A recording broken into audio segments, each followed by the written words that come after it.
Yo, what's up mga ka-J-Nuts? So ngayon nandito tayo sa J-Nuts Motoworks. Yun. So ngayon meron ako i-explain sa inyo na bago natin switch na pang NMAX. So plug-in play po siya. So ang ginaganda nito, meron na po siyang lights. So naririnig niyo po ba yung illuminated switch, yung pagka in dating switch natin na may ilaw siya. So ito, the best po ito. Made in Thailand. Yan. So papakita ako dito sa itaas yung pinaka picture niya na may ilaw. So dalawang kulay siya. Yan, ito po yan, yan. Yan, red tapos yung white. Yan. So meron akong ginawang video para makita niyo kung paano siya i-install. So tsaka kung paano siya gamitin, lahat ng mga function niya. So papaliwanag natin yan mamaya. So abangan nyo yan mga boss. Yan, dito tayo sa J-Nuts Motoworks. Maraming salamat.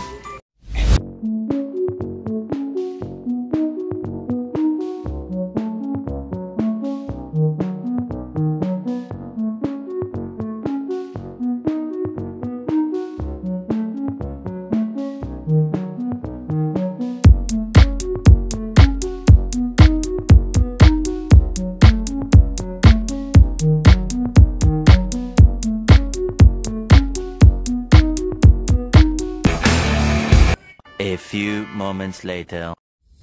So magandang gabi mga paps. Yan, ito na, tapos na po natin.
Park light, tapos headlight. Dulo po yung headlight natin mga boss ha. Yan po. So ang setup kasi dito sa motor ko, kasabay na yung mini driving light ng low. Sinabay ko siya. So kapag nag-high tayo, yan po, may mini driving light po kasi kaya ganyan kalakas yung ilaw. So yan, off natin. Yan, off lahat. Tapos pwede kang mag-passing switch. Yan po, passing. So napakalambot po siya. Yan. Tapos meron din po siya, pwede nito, naka dual horn po ito eh. Yan, kusina. Tapos left, right. Hazard. Tapos off ng lights dito sa mismong switch. Yan. Park light, headlight. Yan, te-testing natin ngayon sa harap. Yan, so pagka pinark light nya, park light, yan po, headlight, high, patay mo lahat, hazard.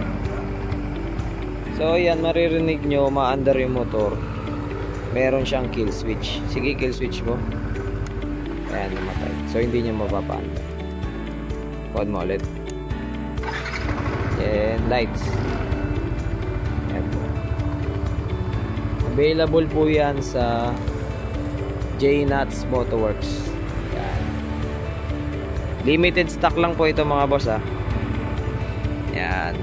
See ya, pa-subscribe po ng YouTube channel natin para updated kayo sa mga bagong item na ilalabas ko at mga converted na switch para dun sa mga universal switch na mga naka-handle.